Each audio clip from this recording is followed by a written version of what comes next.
बिस्मिल्लाहिर्रहमानिर्रहीम। अस्सलाम वालेकुम। हम पढ़ रहे हैं मुतालिया पाकिस्तान जमात नाहम की किताब का बाब नंबर 2 तहरीक पाकिस्तान और पाकिस्तान का क़याम। हमने अपने पिछले लेक्चर में जो शुरू किया था जनरल अयूब ख़ान का दौर, उसके बारे में हमने बात की थी, तो उसी सिलसिले को आगे बढ़ाते हैं। हमारा ये आज का लेक्चर नंबर 19 है और आज हम पढ़ेंगे बुनियादी जमहूरियतों का निज़ाम 1959। जनरल अयूब ख़ान ने मार्शल लॉ लगा के मुल्क का इंतज़ाम संभाल लिया था। वो काफ़ी अरसे से सियासत को करीब से देख रहे थे क्योंकि वो वज़ीर दिफा के तौर पे मुमलिकत में हिस्सा लेते रहे थे, इसलिए वो मुल्की सियासत से बहुत अच्छी तरह आगाह थे। वो बज़ाते खुद सदारती निज़ाम के हामी थे जिसमें सदर को वसी इख्तियारात हासिल होते हैं। इसी एहसास के पेश नज़र 1959 में जनरल अयूब ख़ान ने 4 सतही बुनियादी जमहूरियतों का निज़ाम लाने का फ़ैसला किया। इस 4 सतही निज़ाम में यूनियन कौंसिल, तहसील कौंसिल, ज़िला कौंसिल और डिवीज़नल कौंसिल शामिल थी। यानी कि 4 सतहें, 4 कैटेगरीज़ में जमहूरी निज़ाम लाया गया था। अब उनका तफसील से तज़किरा करते हैं। यूनियन कौंसिल या टाउन कमेटी, बड़े देही कस्बात में यूनियन कौंसिल और छोटे कस्बात में टाउन कमेटी बुनियादी जमहूरियतों की पहली मंजिल थी। बुनियादी जमहूरियतें यानी वो निज़ाम जो सदर अयूब ख़ान ने नाफिज किया था। उसमें जो बड़े देही कस्बात थे, जो बड़े देहात थे, कस्बात थे, वहाँ पे जो कमेटी कायम होती थी उसको यूनियन कौंसिल कहते थे, और जो छोटे कस्बात थे, छोटे इलाके थे, वहाँ पे टाउन कमेटी कहलाती थी। हर यूनियन कौंसिल मुताद्दिद देहातों पर मुश्तमिल थी, यानी कि बहुत सारे देहात एक यूनियन कौंसिल के ज़ेरे असर आते थे और उसमें 5000 से लेकर 10,000 तक की आबादी की वो नुमाइंदगी करते थे। हर 1000 अफराद की नुमाइंदगी एक रुकन करता था, यानी कि 1000 में एक रुकन मुंतखब होता था जो अवामी सतह पे उन अफराद की नुमाइंदगी किया करता था। यूनियन कौंसिल के नुमाइंदे अपना एक चेयरमैन मुंतखब करते थे। छोटे कस्बों में टाउन कमेटी के अरकान का इंतखाब किया जाता था।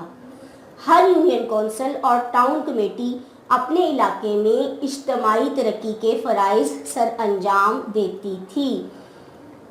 उसके बाद तहसील कौंसिल या थाना कौंसिल, बुनियादी जमहूरियत निज़ाम की दूसरी मंजिल तहसील कौंसिल या थाना कौंसिल कहलाती थी।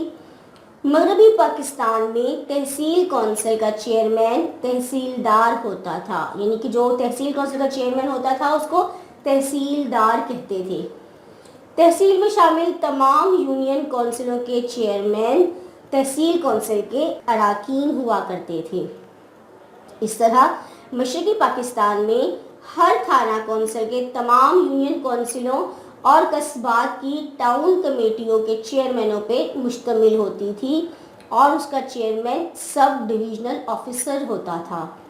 हर थाना और तहसील कौंसिल अपनी हदूद में वाक़े यूनियन कौंसिलों की सरगर्मियों को बामकसद और मरबूत बनाती थी। यानी कि यूनियन कौंसिल जो कि देहातों पे मुश्तमिल होती थी, 10 से 15,000 की आबादी, और हर 1000 में से एक जो फ़र्द होता था वो उनका नुमाइंदा होता था।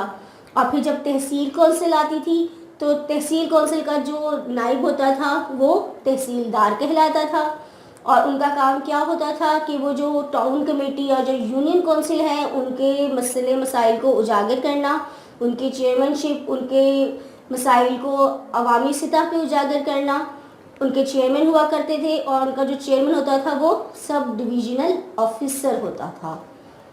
अब उसके बाद हम बात करते हैं ज़िला कौंसिल की। ज़िला कौंसिल बुनियादी जमहूरियत के निज़ाम की तीसरी अहम मंजिल थी। पहली मंजिल क्या थी? यूनियन कौंसिल या टाउन कमेटी। दूसरी तहसील कौंसिल और थाना कौंसिल, और तीसरी ज़िला कौंसिल।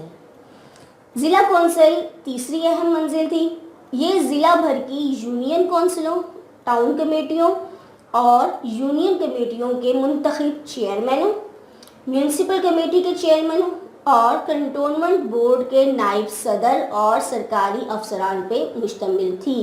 یعنی کہ وہ لوگ جو کہ یونین کونسل اور تحصیل کونسل میں بڑے ہوتے تھے، میں آپ کو آسان الفاظ میں سمجھا رہی ہوں، جو ان کے چیئرمین یا تحصیلدار ہوتے تھے، ان تمام بڑے اراکین پہ جو مشتمل جماعت ہوتی تھی وہ ضلع کونسل کہلاتی تھی.